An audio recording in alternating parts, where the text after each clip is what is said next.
सारिखे पूर्ण वैराग ज्याचे वसिष्ठा परिज्ञान योगेश्वराचे कवी वाल्मिका सारिका मान्य ऐसा नमस्कार माझा सद्गुरु रामदासा मला वाटते अंतरी त्वा वसावे तुझ्या दासगोदासी त्वा बोध व्हावे अपत्या परी पाववी प्रेमग्रासा महाराजया सद्गुरु रामदासा जयाचा जनी जन्मनामार्थ झाला जयाने सदा वासनामात केला जयाच्या मुखी सर्वदा नामकीर्ती नमस्कार त्या ब्रह्मचैतन्य मूर्ती जय जय रघुवीर समर्थ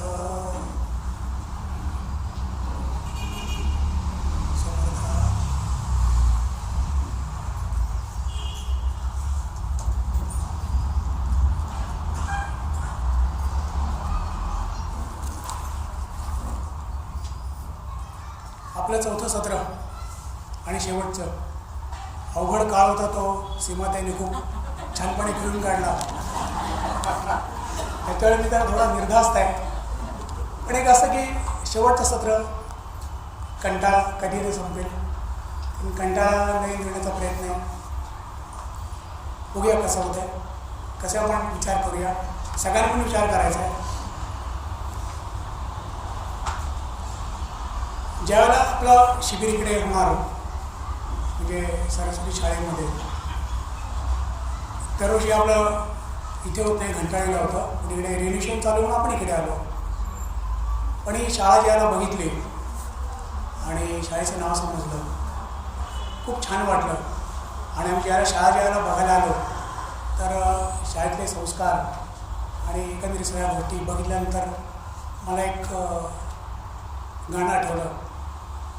दान दिल्याने ज्ञान वाढते, त्या ज्ञानाचे हे मंदिर आहे, सत्यशिवावन सुंदर आहे. शिळा शिळा हा घडवावा, अज्ञानी तो पडवावा, थेंब आम्ही तर सागर आहे, सत्यशिवावन सुंदर आहे. अशा या सरस्वतीचं अधिष्ठान असलेल्या मंदिरामध्ये सर्व जमलेल्या बंधू आणि भगिनींना मनापासून नमस्कार करतो. आपले याचे तिन्ही वक्ते माझे परममित्र सुहासजी कुलकर्णी या सर्वांच्या हृदयस्वराला विशेष नमन करतो आणि आजच्या विषयाला सुरुवात करतो. तुझं सगुण म्हणून की निर्गुण रे. सुरुवातीला सकाळची जी 2 सत्रं बघितली आपण सगळ्यांनीच ऐकली, छानपैकी अतिशय सुंदर झाली. त्या 2 सत्रांमध्ये एक विचार होता, एक कसं आपण वागावं, कसं रोजच्या आयुष्यात वागावं, कसं रोजच्या आयुष्यात जगावं, ह्याचं उत्तम मार्गदर्शन सकाळच्या दोन्ही वक्त्यांनी केलं. आणि आता तर तिसरं ते झालं, सन्निधाची असावा विचार. या विषयामुळे या सत्रामध्ये ताईंनी सगुणाकडून निर्गुणाकडे म्हणजे निर्गुणाला त्यांनी स्पर्श केला आहे. त्यांच्या बोलण्यामध्ये परब्रह्म हा विषय आला आहे. म्हणजे आपण ज्यावेळेला पारमार्थिक क्षेत्रामध्ये प्रगती वाटचाल सुरू करतो त्याच्या वेळेला हे आपलं डेस्टिनेशन शेवटचं आहे ते म्हणजे परब्रह्म. त्याच्यावर आपल्याला टाळताच येत नाही. पण ते टाळण्याकरता काय करायला लागतं, त्या आपल्याकडे त्याच्याकडे वाटचाल योग्य प्रकारे करायची आहे तर काय करायला पाहिजे, कसं आपण आपल्यात बदल घडवायचा आहे, हे सकाळी आपण 2 सत्रांमध्ये ऐकलं. आणि आता याने परब्रह्माला स्पर्श केला आहे. आता म्हणजे मला जे मी काही करणार आहे, जी काही मी कृती करणार आहे ती मी कशी करणार आहे, तर ती ह्या देहामधून करणार आहे, या देहामार्फत मी करणार आहे.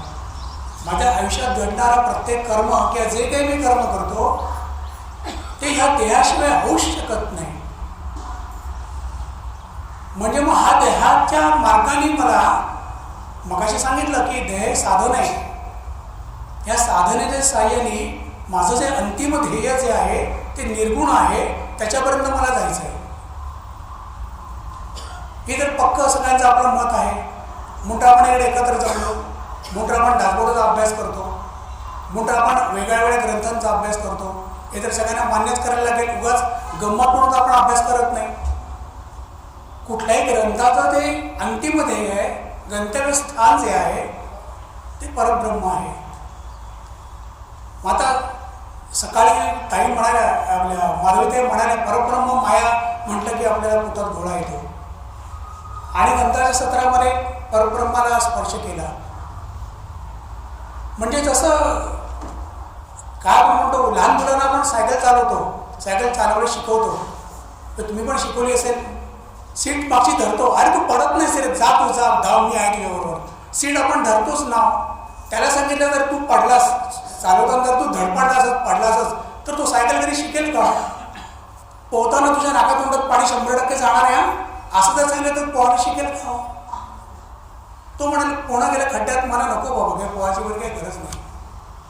आता तशा प्रकारचं सांगणं हे माधवीताईंचं आहे की नका तुम्ही करू. पण त्यांनी सांगितल्यानुसार आपण एक एक पाऊल टाकत गेलो की आपल्याला त्याची गोडी लागते, आपल्यामधला बदल आपल्याला जाणवायला लागतो आणि आपण हळूहळू या मार्गाकडे वळतो. आणि ह्या मार्गाकडे वळल्यानंतर आपल्याला उत्सुकता लागते, मी कोण आहे. आणि तो जो मी कोण आहे, हा मी कोण आहे ओळखणं म्हणजे निर्गुण. मग मला माझ्या देहामध्ये राहून मी ते ईश्वरापर्यंत पोहोचू शकतो का? निश्चित ते साधनच आहे. या शरीराचा मला वापर करायचा आहे. मगाशी त्यांनी सांगितलं, मी हे जे मुद्दे जे सकाळी सांगितलेत ना, हे परत परत रिपीट होणार आहेत. म्हणजे एक विषय जर आपण दोनदा तीनदा सांगितला की तो मनामध्ये पक्की धारणा होते, मनामध्ये पक्का ठसतो आणि आपण कधी विसरत नाही. त्याच्यामुळे रिपिटेशन्स ही येणार आहेत. त्याच्यामुळे असं कोणी कृपया समजू नका की हा परत परत काय समजायला काही असं का सांगतोय. तर हे रिपिटेशन्स गरजेचे आहेत त्या गोष्टी. तर ताईने जे सांगितलं की ती साधनं आहे, ती साधन करताना मला शरीराचा वापर करायचा आहे. मग शरीराचा वापर करत करत करत मला ते निर्गुणापर्यंत पोहोचायचं आहे, म्हणजे माझ्या स्वस्वरूपापर्यंत पोहोचायचं आहे, म्हणजे मला मी कोण आहे हे ओळखायचं आहे. आणि त्याचं साधन म्हणजे माझं शरीर. मग आपली सुरुवात कुठून होते हो? आपल्या देवाच्या संकल्पनेची सुरुवात नक्की कुठून होते आणि केव्हा होते? तुम्हाला जर मी हा प्रश्न विचारला तर तुम्ही म्हणाल आम्हाला माहित नाही. पण एक उदाहरण दिल्यानंतर तुम्हाला चटकन कळेल की माझी सुरुवात ह्याच वयामध्ये झाली होती. आपण आधी लहान असतो, 2-3 वर्षाचे किंवा 3-3.5 वर्षाचे. सकाळी उठल्यानंतर आपल्याला ज्यावेळेला आई दूध द्यायची, आई काय सांगायची आपल्याला? बापाला नमस्कार कर सांगायची ना. किंवा आपण इथे आपल्या नातवंडांना सांगत असाल, आपल्याला जर आठवत नसेल तर आपण आपल्या नातवंडांना नक्कीच सांगत असाल. म्हणजे त्या छोट्याशा बाळाची देवाची ओळख तिथे होते. त्याला तो नमस्कार कर हे आपण सांगतोच ना. म्हणजे ती व्यक्ती जी आहे त्याच्या वेळेला त्या मुलाला ईश्वर ही संकल्पना डोक्यामध्ये नसते. आपण ती त्याला काहीतरी गोडी गुलाबीने ठसवतो आणि सांगतो तू देवाला नमस्कार कर आणि मग तू दूध पी. काही काळानंतर मूल मोठं होतं किंवा काय करतो, हट्ट करायला लागला, मस्ती करायला लागला, तर आपण त्याला काय सांगतो? बाप्पा रागवेला, असं नाही करायचं सांगतोच ना आपण. म्हणजे आपण त्याला देवाची भीती सुद्धा लागते. मग हे मूल जे आहे हे हळूहळू मोठं व्हायला लागतं. मग मोठं व्हायला लागल्यानंतर काही काळानंतर त्याला शाळेमध्ये घालतो, परीक्षा येते. मग परीक्षा आल्यानंतर आपण त्याला काय सांगतो? तिथे बाप्पा गेलेला असतो, तिथे देव आलेला असतो. तू देवाला नमस्कार कर म्हणजे तुला चांगले मार्क मिळतील. आजकाल काय बघायला गेल्यानंतर देवांच्या वेळेस आता 10वीची परीक्षा येईल, 12वीची परीक्षा येईल. बघा किती मुलं त्या मारुतीला जाऊन तेल घालतील, सोमवारी जातील, संकष्टीला जातील, काय काय काय उद्योग करतील. पण अभ्यास हा भाग सोडून द्या तुम्ही. पण देवाकडे जर मी गेलो तर मला चांगली परीक्षा पैकी मी पास होणार आहे, मला चांगले गुण मिळणार आहे, ही खात्री या लहानपणापासून मुलाच्या मनावर आपण पक्की केलेली असते.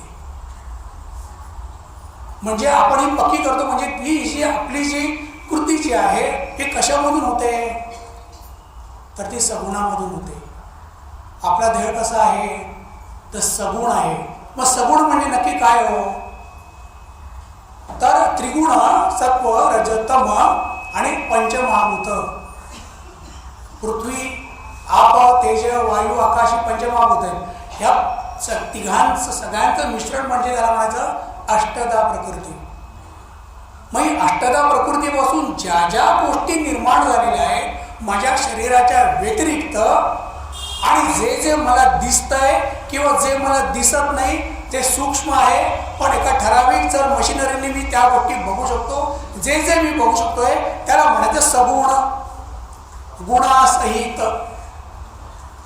त्याला काहीतरी गुण असतो, आकार असतो, रंग असतो, रूप असतं, रस असतं, गंध असतं, सगळं काही असतं. ह्याच्यात काही जे सगळं आहे त्याला म्हणायचं सगुण. म्हणजे मी माझी जी उपासना करतो, मी शाळेमध्ये असताना ईश्वराकडे जाऊन काहीतरी मागतो, म्हणजे मी माझ्या देहाच्या साहाय्याने त्याच्याकडे काहीतरी मागतो, म्हणजे माझी उपासना ही सगुण होऊन जाते. त्या उपासनेला म्हणायचं सगुण उपासना. मग अशी उपासना करत करत माझं वय अजून वाढतं. मग नोकरीची वेळ येते, लग्नाची वेळ येते, सगळीकडे आपण देवाला साकडं घालतो. कुठेतरी मनामध्ये माझ्या असंच की नाही, ईश्वराने मी करावं, ईश्वराने सांगावं, मला हवं तसं द्यावं, मला जर माझ्या मनासारखं मिळालं तर उत्तम, माझ्या मनासारखं जर मिळालं नाही तर मी राबवतो, देवाला शिव्या घालतो. पण म्हणजे काही ज्या काही ज्या मी गोष्टी करतो त्या सगुणाच्या आधाराने करतो, आणि माझी संकल्पना स्पष्ट आहे की देव हा मला काहीतरी देण्यासाठीच निर्माण झालेला आहे. ही जाणीव मला त्याच्या वेळेला होत नाही. आणि ह्याच्यावरून समर्थाने दासबोधामध्ये एक सुंदर ओवी दिलेली आहे. काय कुठली ओवी दिलेली आहे, तर प्रारंभीच म्हणतील देव, देव म्हणजे मला काहीतरी देव ऐसी वासना. ही आपली अशी वृत्ती असते. ह्या वृत्तीनुसार आपण ईश्वराला तो देण्याकरताच बसलेला आहे असं समजतो, आणि तिथेच सगळी आपली गडबड होते. मग पूर्वसुकृत जर आपला असेल, आपण काही काळानंतर आपण देवाच्याकडे जातो, मंदिरामध्ये जातो, आणि जर आपलं उत्तम पूर्वसुकृत जर असेल तर आपण ह्या पारमार्थिक क्षेत्रामध्ये हळूहळू वाटचालीला सुरुवात करतो. अनंत जन्मीचे पुण्य जोडे तरीच परमार्थ घडे. हे पूर्वसुकृत असल्याशिवाय आपण ह्या मार्गाला येतच नाही. आपण खूप वेळा बोलतो, खूप वेळा आपण ऐकतो की हा काय केवढ्या लहान वयामध्ये अध्यात्माला लागला, नशीबवान हा माणूस. हे मला ज्यावेळेला प्रवेश घेण्याकरता लोक येतात, फोनवर बहुतेक हेच बोलतात, वयाची 70 झालेली असते, आणि मग फोन करून म्हणतात, अहो काय हो माझं नशीब असं, मी ह्या वयामध्ये अभ्यासाला लागले, आधी केलं असं तर बरं झालं असतं. तर सगळ्यांनी लक्षात ठेवावं की ह्याच्यामध्ये आधी आणि लवकर असं काहीही नाही. तुमचं जसं पूर्वस्फूर्त असेल त्यानुसार तुम्हाला ती बुद्धी तशी होते, तशी प्रेरणा होते, आणि इकडचं केलेलं जे सुकृत आहे, ह्या जन्म मी केलेला जो अभ्यास आहे तोच अभ्यास घेऊन मी पुढचा जन्म घेतो. आणि मग आज जर मी पहिलीमध्ये असेल तर पुढच्या जन्मामध्ये मी दुसरीत जातो. त्याच्यामुळे ह्याच्यामध्ये कोणीही मागे नाही, कोणीही पुढे नाही, प्रत्येक जण आपल्या स्फूर्तानुसार येतो. पण म्हणजे हे जी तुमची जी उपासना चालते ती सगळी तुमची सगुणामधून उपासना चालते, ही सगुणरूपी उपासना चालते.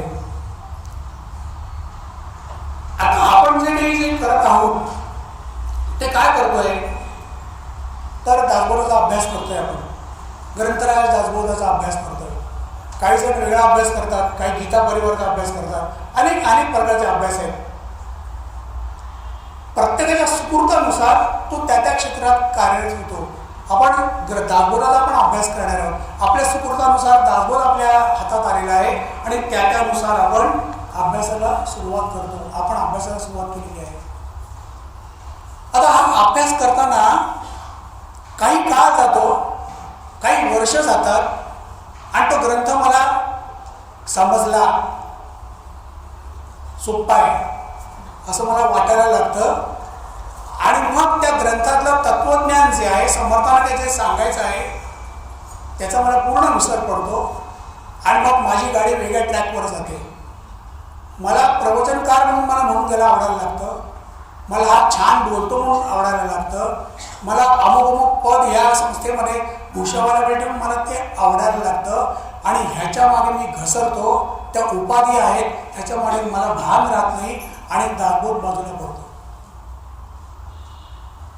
म्हणजे आपला जो प्रवास जो सगुणाकडून निर्गुणाकडे जाणारा जो आहे त्यातला पहिला अडथळा, हा अडथळा आपल्याला दूर करायचा आहे आणि हा अडथळा दूर करत करत आपल्याला आपली वाटचाल करायची आहे.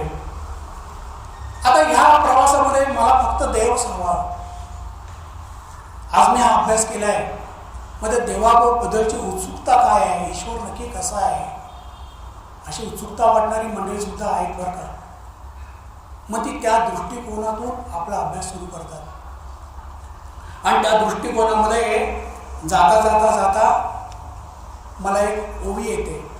दासबोधाचा अभ्यास करता करता मला ओवी येते. मी अभ्यास करतोय, मी ग्रंथाचा अभ्यास करतोय, ग्रंथामध्ये लिहिलेलं आहे, शब्द आहेत, ग्रंथ मला दिसतोय,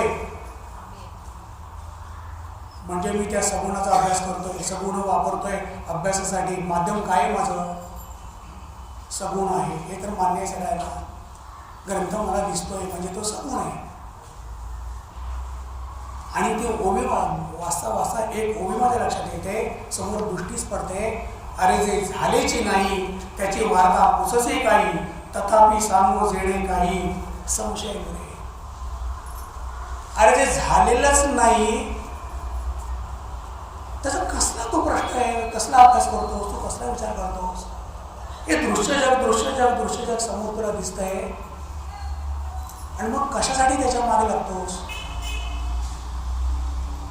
पडली ना आपली विकेट, मी तिथेच अडकलोय की अरे हे मला दिसतंय समोर आणि तुम्ही म्हणताय खोटं आहे, कसं शक्य आहे, हे शक्य आहे का. अरे मला हा ग्रंथ दिसतोय, मला देवळामधला देव दिसतोय, मला समर्थांचे चित्र दिसतंय, सज्जनगड मला सगळं दिसतोय, मला चाफळ दिसतंय, चाफळचा राम दिसतोय आणि खोटं आहे. अरे ते झालेची नाही त्याची वार्ता पुसुचे काही. इथे खरी गडबड होऊन जाते सगळी. नक्की काय, नक्की मला काय करायचं आहे, तू नक्की देव कोण. तुम्ही ते सांगता निर्गुण नाही आहे, निर्गुणच राहणारे सगुण आहे, नाशिवंत आहे. नक्की काय. समर्थाने बरोबर समजले.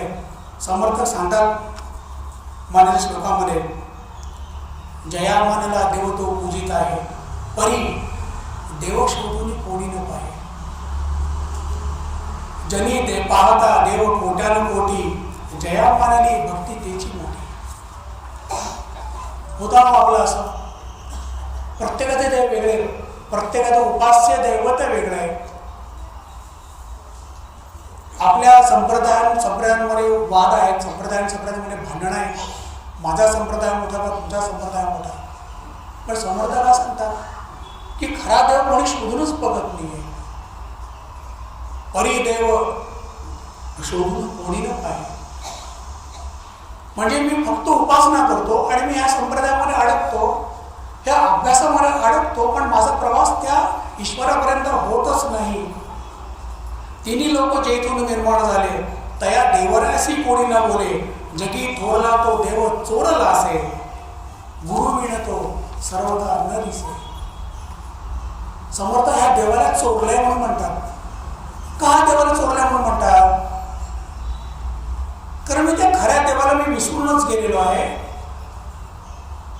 ते जे परब्रह्म आहे त्याचा मला पूर्ण विस्मरण पडलेलं आहे आणि मी त्या सकाम पूजेमध्येच मी अडकतोय.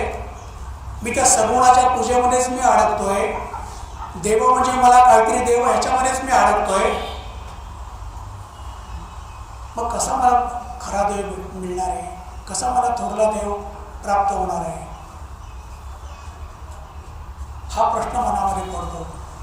आणि आपल्या मनामध्ये जो प्रश्न पडतो तो प्रश्न दासबोधामध्ये समर्थांनी सगुण भजनमध्ये लिहिलं आहे. दशक 6 तो तुम्ही वाचा घरी गेल्यावर, फार सुंदर आहे. आपल्यासारखा श्रोता समर्थांना प्रश्न विचारतोय, सगुण नासिवंत ऐसे सांगता. बघा ओवी बघा, आपल्यासाठी आपल्या मनातला प्रश्न समर्थ किती लिहितात, म्हणजे समर्थांना आपल्या मनामध्ये किती समजतंय ते लक्षात येतं. इथे सगुण नासिवंत ऐसे सांगता, पुन्हा भजन करावे म्हणता. जरी कशासाठी आता भजन करू, येतो ना प्रश्न. तर तुम्ही जर सगुण नाशिवंत म्हणून सांगता, मग भजन कशाला करायला पाहिजे, देवाची पूजा कशाला करायला पाहिजे. कुठे देव तुम्हीच सांगता, अरे ते झाल्याची नाही त्याची वार्ता प्रोसेस आहे काही, आणि ते मोठं सगुण भजन करूच नका, ते नाही आहे, ते निघून जाणार आहे. खूप मनामध्ये द्वंद्व माजतं आणि कळत नाही मी काय करायचं आहे. आणि हे कळण्याकरता ईश्वराने निर्मिती केली आहे, ती म्हणजे सद्गुरूंची. सद्गुरू म्हणजे सगुणामधलं परब्रह्म. आपल्यासाठी ते या पृथ्वी तलावरती आलेले आहेत. त्यांची करुणा एवढी मोठी आहे की आपल्यासाठी त्यांनी जन्म घेतला आहे, ते त्यांचं कार्य करतात आणि पुन्हा आपल्या स्वस्थाने निघून जातात. समर्थांचं कार्य तेच आहे, समर्थांनी तेच केलं आहे, ज्ञानोबा माऊलींनी हेच केलं आहे, तुकोबा माऊलींनी हेच केलं आहे, प्रत्येक संतांनी हेच केलं आहे. प्रत्येक संतांना हे माहिती आहे की आपण जे मनुष्य लोक आहोत, मनुष्य सगळेजण आहोत, ते सगुणामध्ये अडकणारे आहोत. ह्यातून ह्या लोकांना बाहेर काढायचं आहे आणि त्यांना त्यांच्या स्वस्थानी घेऊन जायचं आहे. आणि तो स्वस्थानी घेऊन जाण्याचं कार्य हे संत मंडळी करतात. आणि संत मंडळी का कार्य करतात, तुकाराम महाराज पांडुरंगाची पूजा का करतात, समर्थ रामरायाची पूजा का करतात, गोंदवलेकर महाराज रामरायाची पूजा का करतात, हे कशासाठी करतात, ते आपल्यासाठी करतात, स्वतःसाठी करत नाही. गोंदवलेकर महाराजांनी एका प्रश्न विचारला होता की जर तुम्हाला सगळं माहिती आहे तर तुम्ही रामाची पूजा का करता. तर गोंदवलेकर महाराजांनी उत्तर त्यांना दिलेलं आहे की जर मी रामाची पूजा केली नाही तर तुम्ही पूजा थांबवाल आणि तुमच्या त्यात कल्याण होणार नाही. मी समाजासाठी पूजा करतो, त्यांच्यासमोर आदर्श ठेवायचा आहे म्हणून मी ती पूजा करतो. हे प्रत्येक संतांनी सगुणाच्या भजनाचं अतिशय महत्त्व सांगितलेलं आहे. त्यांचे तसे अभंग सुद्धा त्यांनी लिहिले. त्यातला एक अभंग संत गुरोबांचा सगळ्यात माहिती आहे, पुन्हा एकदा ऐका. निर्गुणाचे भेटी आलो सगुणा संगे, तव झालो पायी तो झालो प्रसंगी, गुणातीत मज रूप नाही नाव सांगू काही, झाला बाई बाई बोलू नये बोलता आपली, जीवापै खादली खेचरी लागली पाहता पाहता, म्हणे गोरा कुंभार नाना तुझी भेटी, सुखासुखी भेटी पडली पाहिजे. सगुणाकडून निर्गुणाकडे जाण्याकरता काय करायला पाहिजे हे आपले संत गुरोबा सुद्धा सांगतात.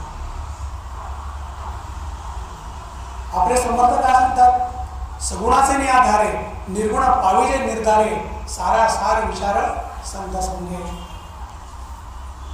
आता हे जे सगुण आहे निर्गुण आहे म्हणजे कसं असतं, लहानपणी आपण सर्कस बघितली आहे. आता सर्कसची किती येतात शंकाचे, पण नाटक सगळा जो वयाचा वर्ग बघितला की सगळ्यांनी सर्कस बघितलेली आहे. तो वरती झोपाळ्याचा खेळ असतो. एक झोपाळा सोडायचा, पकडायचा आणि दुसरा ज्याला येईल त्याच्याला तो पहिला झोपाळा सोडून द्यायचा. तसा हा सगुणाचा आणि निर्गुणाचा प्रकार आहे बरं का. जोपर्यंत तो झोपाळा येत नाही तोपर्यंत इकडे हा झोके घेत राहतो आणि आणि ज्याला समोरच्या फळीवरून झोपाळा सोडतात त्याच्याला तो हात आपल्या काय म्हणतो त्याला आवाक्यात आल्यानंतरच तो पहिल्या झोपाळा सोडून दुसऱ्या हाताने तो झोपाळा पकडतो. हे दृश्य आपण बघितलंय ना. मग तसं आपलं जे आयुष्य आहे हे झोक्यासारखं दोलायमान आहे. तो निर्गुणाचा झोका केव्हा सोडायचा त्याच्याकरता तो तिथे बसलेला आपल्याकडे बघतोय. तो सोडण्याकरता मी काय करायला पाहिजे हेच काही माधवीताईंनी सांगितलं. मी त्याची तशी कृती करायला सुरुवात केल्यानंतर तसं आचरण आणल्यानंतर माझ्यात बदल घडल्यानंतर तिथून झोका सुटतो आणि मग मी आपोआप हा झोका सोडून देतो आणि तो झोका पकडतो. हे ह्या सगुणाकडून निर्गुणाकडे जाताना आपल्याला करायचंय. आणि जर मी मध्ये सोडून दिलं तो झोका येतोय असं वाटण्याच्या आत मी सोडून दिलं तर काय होतं, तो माणूस खाली पडतो. पण खाली पडायला खाली काय असते, जाळी असते. आता तो खाली केव्हा पडतो त्याचा संबंध आपण इकडे लावतो. मगाशीच मी तुम्हाला सांगितलं की हा अभ्यास केल्यानंतर माझ्यामध्ये कशा कशा प्रकारची अहंता निर्माण होते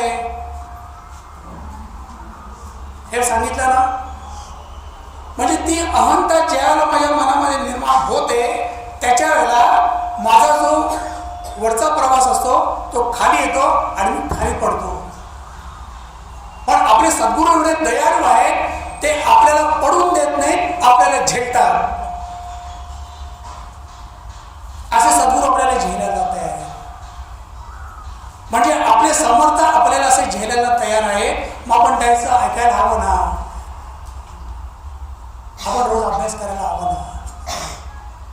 आपल्याला सगुणाकडून निर्गुणाकडे जायचं आहे ना. हा जो प्रवास आहे हा आपल्याला असा चालू ठेवायचा आहे. म्हणजे सद्गुरूंचं मार्गदर्शन हे अत्यावश्यक आहे. आपला पूर्ण सद्गुरूंवर विश्वास ठेवायचा आणि ते जे म्हणतील ते ब्रह्मवाक्य. ते जे म्हणतील ते ब्रह्मवाक्य का हो. आता पुन्हा आपण लहानपणाकडे घ्या. लहानपणी आपण आईचं पोट धरतो का आई आपला हात धरते. आई आपला मोस्टली हात धरते. पोरगं खट्टाळ असेल तर ते हात धरायला जातं. मग आई त्याला एक दणका देते, पाठीत मध्ये गुपचूप आईला हात धरायला देतं. ते आपल्याला घेऊन जातं. तसे आपले सद्गुरू आहेत. सद्गुरूंचा हात आपण धरायचा नाहीये, सद्गुरू आपला हात धरणार आहे. ते नेतील तसं आपल्याला जायचं आहे. कारण त्यांचा जो प्रवास आहे ते कुठे नेणार आहेत आपल्याला आपल्या स्वस्वरूपापर्यंत घेऊन जाणार आहे. आपल्या स्वस्वरूपापर्यंत घेऊन जाणार आहेत म्हणजे कुठे घेऊन जाणार आहे तर ते निर्गुणापर्यंत घेऊन जाणार आहे. हा असा आपला प्रवास चालू होऊन जातो. आपण मांजरीच्या पिल्ल्यासारखं व्हावं, माकडाच्या पिल्ल्यासारखं होऊ नये. हा असा आपला प्रवास चालू होतो. आणि ज्यावेळेला आपण असा आपला प्रवास सुरू करतो, सद्गुरू ज्यावेळेला आपल्याला भेटतात, सद्गुरूंची भेट होते. काही ग्रंथरूपाने भेटतात. समर्थाने सांगितलेलंच आहे, माझी काय आणि माझी वाणी गेली म्हणा जगज्जीवनी. आत्माराम दासबोध माझे स्वरूप स्वतःसिद्ध समर्थ स्वतः सांगतात. ज्यांना आत्ता देहामधले जे सद्गुरू भेटले आहेत त्यांच्याकडे आहेत ते फार नशीबवान आहेत. पण सांगू का खरं, आपण ज्याला सद्गुरूंच्या समोर उभे राहतो ना त्याच्यावर सद्गुरूंना सांगायची काही गरज नसते. मी कसं आहे, माझ्या मनात काय आहे. ते बघितल्यामध्ये मला एक्सरे काढतात. माझे एक्सरे शब्द निघाला होता. मी म्हणेन CT स्कॅन करतात. त्याच्याही पुढे जाऊन सांगेन MRI करतात. त्याच्याही पुढे जाऊन सांगेन कॉन्ट्रास्ट MRI करतात. इतकं ते आपल्याला ओळखून असतात तर त्यांना वेगळं सांगायची गरजच नसते. आणि मला काय सूट आहे, मला काय, मी कशा प्रकारे माझी प्रगती होईल त्या प्रकारचं साधन माझे सद्गुरू मला देतात. तू हे कर, त्याला सांगितले तू हे कर, तू ते कर, तू ते कर. बरोबर ना. मध्ये कोणाला सगळ्यांना सारखं साधन देत नाही, कारण त्यांना माहिती आहे मी ह्याला काय सांगितलं की याची प्रगती होणार आहे. अतिशय निष्कामतेने सांगत असतात. त्यांना त्याच्यात स्वार्थ त्यांचा काहीही नसतो, कारण ते स्वतःच ब्रह्मस्वरूप आहे. मग जर मला ते प्राप्त झालं तर मला अजून काय मिळवायचं आहे? मला काहीच मिळवायचं शिल्लक नाही आहे. फक्त त्यांना वरती घेऊन जायचं आहे आणि त्यांना त्यांचं स्वरूप सांगायचं आहे की जे सच्चित आणि आनंद स्वरूप आहे ते मला त्यांना द्यायचं आहे. तो आनंद मला त्यांना द्यायचा आहे. हे एकमेव उद्देशाने ते आपल्याला आपलं साधन सांगतात. आणि मग त्यांनी जे सांगितलेलं आहे ते साधन आपण मनापासून करायचं. आता हे साधन करता करता अजून एक मोठा अडथळा निर्माण होतो, तो म्हणजे आपली देहबुद्धी. ही देहबुद्धी आपल्याला मध्ये फार त्रास देते. मग अशी देहबुद्धी म्हणजे काय त्यांनी सांगितलं. मी म्हणजे देहच आहे आपण जे समजतो आणि सगळं काही माझ्या शरीरासाठी आहे, सगळं काही माझ्या देहासाठीच मी करतोय असं समजणं म्हणजे आपली देहबुद्धी. मग अशी त्यांनी छान उदाहरण दिलं की उद्या आम्ही आज रात्री येऊन त्या क्रॉसिंग घेणार आहे, झोपणार आहेत आणि सकाळी काय सांगणार आहे. त्याच्या मला गर्भिता अर्थ लक्षात घ्या. त्यांना जे काही सांगायचं होतं ना तो गर्भितार्थ लक्षात घेणं अतिशय गरजेचं आहे.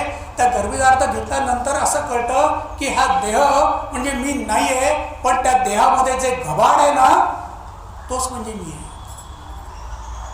त्या घबाडापर्यंत मला जाऊन पोचायचं आहे. घबाडा शब्द माझा नाही आहे, घबाडा शब्द समर्थांचा आहे. त्या घबाडापर्यंत मला जाऊन पोचायचं आहे.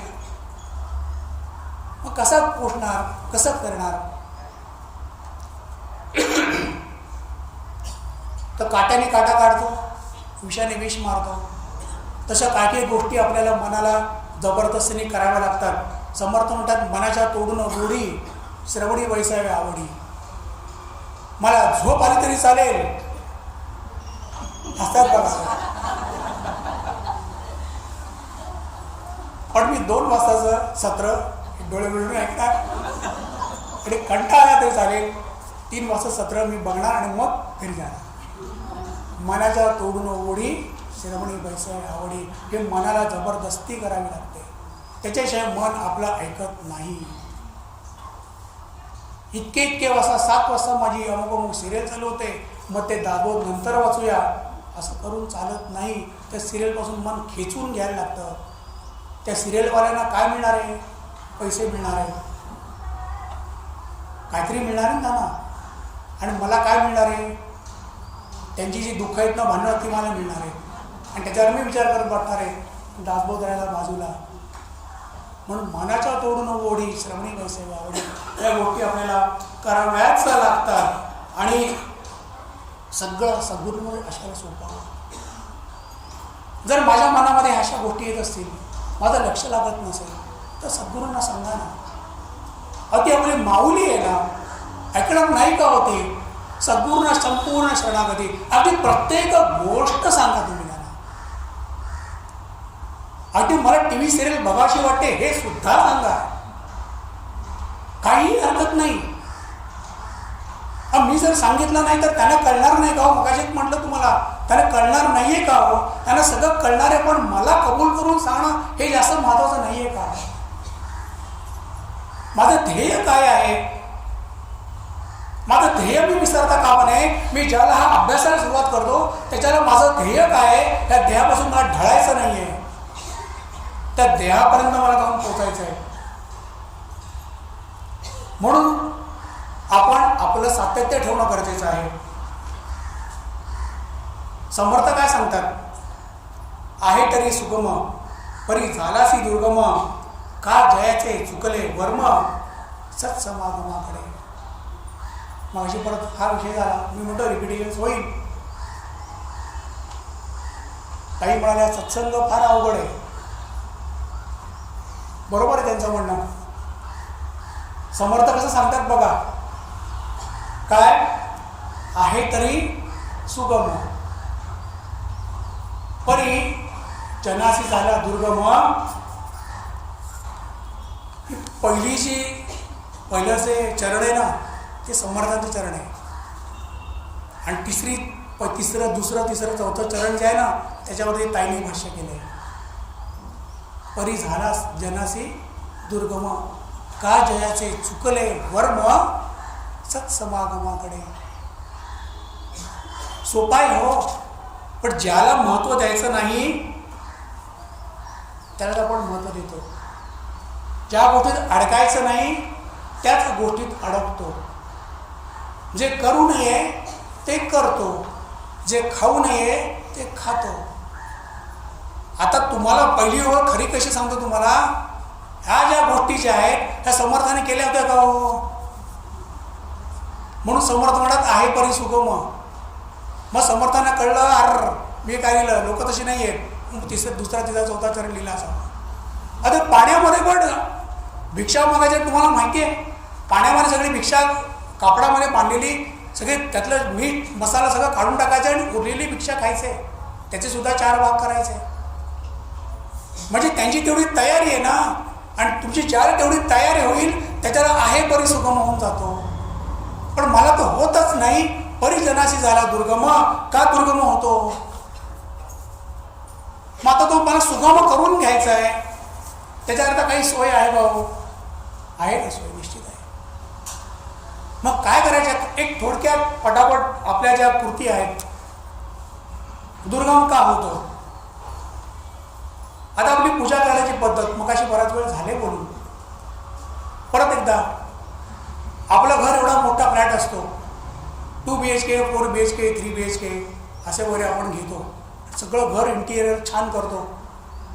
पण त्याच्यामध्ये आपल्या देवाला घरात जागा असते ना. विचार करा, अख्ख्या घराचं डिझाईन करतो मी, इंटेरियर डेकोरेटरला बोलवतो, तो सगळं डिझाईन करतो, फर्निचर करतो, लाखाचं फर्निचर. नाही माझं घर तसं आहे ना. परत म्हणायचं माझं घर तसं आहे ना. पण देवाकरता जागा ठेवतो का? देवाकरता जागा असते आपली ओट्याखाली. नाहीतर एवढूसा देवाला विकत घ्यायचा आणि देवाला भिंतीवर टांगायचं. बरं पूजा देवा कशी करतो?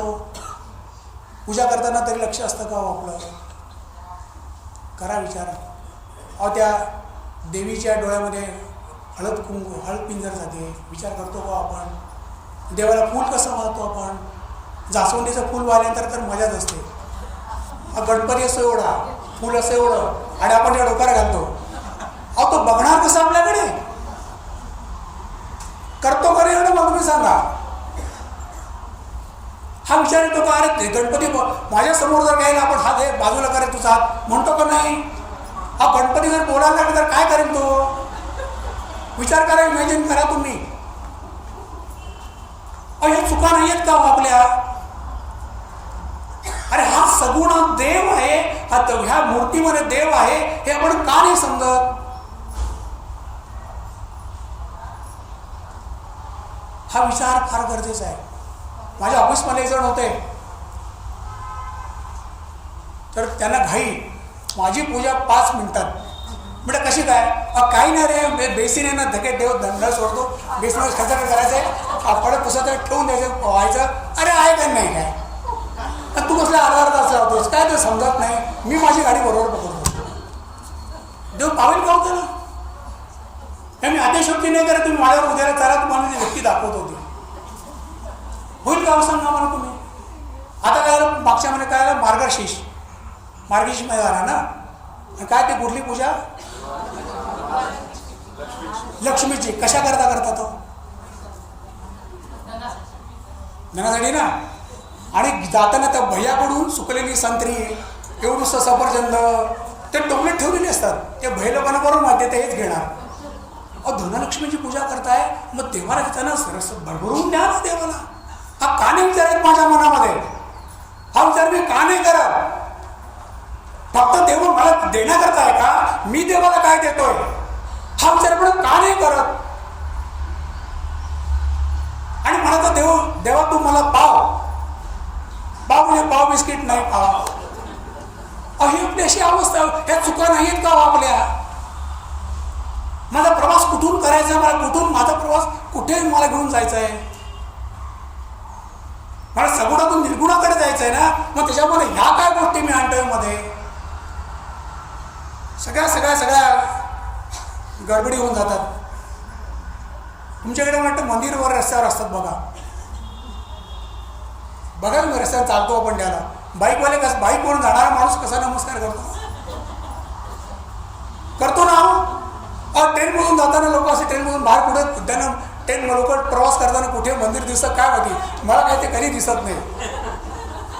ते सँटर्स रोड किंवा करी रोड वगैरे आलं ना की लोक मागे बघतात आणि असं असं काहीतरी करतात. तर कुठे ते जातं काय मला पत्ता नाही लागत. हे पद्धतीनं देवाला नमस्कार करायची आणि म्हणाला देवाने माझ्याकडे लक्ष दिलं पाहिजे. अहो मी दांभोताचा अभ्यास करतोय ह्या गोष्टी तरी माझ्या संकल्पना 100% क्लिअर पाहिजे. मला असं नाही वागायचं आहे. माझा देव असं नाहीये. मग कसा आहे देव माझा? समर्थ फार सुंदर सांगतात. हो समर्थांनी याच्यामध्ये इतकं सुंदर सांगितलेलं दांभोतामध्ये ओमी समर्थांची की रघुनाथ स्मरून कार्य करणे हे समर्थ सांगतायत. ते तत्काळाची सिद्धी ते पावे करता रामय असावे अभ्यंतरे करता राम मी नव्हे आपण ऐसे सगुण निवेदन निर्गुणचे अनन्य निर्गुणच होईसे. समर्थांना विचारले परत सांगतो सगुण भजन बघा रघुनाथाच मी पूजा रघुनाथाची मी पूजा कशी करतो इतक्या सुंदर आहेत. अहो वाचता नाही ना असं पोट भरून येतो. समर्थ जर रामाचं आपल्या दाशरथी रामांची जर समर्थ एवढे अत्यंत पूजा सुंदरपणे पूजा करत असतील आपण कशी करायला पाहिजे. पादुका दौरा येतो त्या दौऱ्यामध्ये तुम्ही बघा सकाळी 6 वाजता जरूर पादुकांची पूजा बघायला जा. गडावर गेल्या तर खाली तिथे पूजाची समर्थांची जी पूजा असते खाली 9 वाजता मराठा चालू होते. किती सुंदर करतात पूजा. अशी मी पूजा घरामध्ये करतो का? नका सगळे सोपस्कार करू पण काहीच मी काही करीन की जे काही मी देईन जे काही मी अर्पण करीन ते मनापासून असलं पाहिजे. मग मनापासून जर होत नाही तर सगळीच गडबडून नाही का झालं. म्हणून समर्थ सांगतात हे अवघे आपणापासी हे तर बोल नाही जनासी शिकवावे आपल्या मनासी क्षण. हे असं आपल्या मनाला सतत सतत सतत शिकवायला लागतं. दुःखा नळे मी संतप्त देही तुझं विण रामा विश्रांती नाही आधार तुझा मज मी विदेशी सर्वोत्तमा काही मज भेटी देसी हीनाहून मी हीन भिकारी दिनाहून मी दिन नाना विकारी पतितान जरे आणि हाती धरावे समर्था तुझे काही उत्तीर्ण आहे. हे मनानं करीत कसा देव सगुण आणि म्हणा काने सगुणामधून तो प्रगट होणार. पण हे मी कधी म्हणतो का देव म्हणजे मला काहीतरी देव यातून मी बाहेर पडत नाही. यातून बाहेर पडणं माझं नाहीये का सांगा मला श्रोते हो. ही नुसती प्रवचन ऐकून नुसत्या गोष्टी ऐकून नाही उपयोग होतो. हे कृती करावी लागते. मगाशी कृतीशील हा शब्द आला. ह्या गोष्टी करायला लागतात आणि ह्या करणं अतिशय गरजेचं आहे. आणि ज्यावेळेला मी अशा गोष्टी खऱ्या अर्थाने करायला लागतो ना त्याच्याला फरक पडत जातो माझ्यामध्ये. काय होतं पहिलं माझी देहबुद्धी हळूहळू कमी होते. मला ज्याची आवड असते त्यातून हळूहळू मी बाहेर पडायला लागतो. माझं हवेपण कमी होतं. माझ्या जिभेचे चोचले कमी होतात. बायकोनी मीठ जरी जास्त घातलं तरी मी गुपचूप खातो. साखर जास्त घातली चहा नाही घातली साखर तरी चहा मग तसाच पितो. मग बायकोला कळलं की अरे माझा नवरा बदलला आहे. बदलला असं म्हणत नाही काहीतरी यांना झालंय म्हणून म्हणते हो ठीक आहात ना का तिने खाल्लेलं असतं ना तिला कळेल असं मीठ नाही घातलं ती मला विचारते ह्याच्यात कधी गडबड की काय. ते कोरोना काळामध्ये अशा फार गडबडी पाहिजे म्हणजे चवच काय आहे ना चव गेली की मग कसलं काय आणि काय. तर हे बदल आपल्यामध्ये घडायला लागतात. माझं मन साधनेमध्ये रमायला लागतं. मी हळूहळू साधनेमध्ये रमतो आणि ह्याच्यामुळे काय होतं मी ज्यावेळेला साधनेत रमायला सुरुवात करतो ना माझी ओढ सद्गुरूंकडे लागते. आता मला माझे सद्गुरू भेटले पाहिजे. सद्गुरूंनी मला एकदा तरी हाक मारावी. ही ओढ आपल्याला आतल्यात वाटू लागते. आणि मग अशा वेळेला आपल्या मनामध्ये श्रद्धा निर्माण होते. साधन चतुष्ट जे सांगितलेलं आहे ती श्रद्धा हळूहळू कामी येते. ते चतुष्टकांची साधन चतुष्टानुसार मी जात असतो. माझी मार्गक्रमणा सुरू झालेली असते आणि ईश्वराबद्दल मला अलोट प्रेम निर्माण होतं. आणि ज्याला मी ह्या पायरीवरती जाऊन उभा राहतो त्याच्यावर मला एक जाणीव होते की आज माझ्या आयुष्यामध्ये घडणारी प्रत्येक घटना ही विधिलिखित आहे. त्याच्यामध्ये मी कसलाही बदल करू शकत नाही. माझे सद्गुरूसुद्धा त्यात बदल करू शकत नाही. आज माझ्यावरती जर संकट आलं तर संकटाचं ते तीव्रता कमी करतील किंवा मला ते भोगण्याची ताकद देतील, पण मला ते भोगायला लागणार आहे. हे माझं प्रारब्ध आहे. हे प्रारब्ध भोगून सरल्याशिवाय तरणोपाय नाही.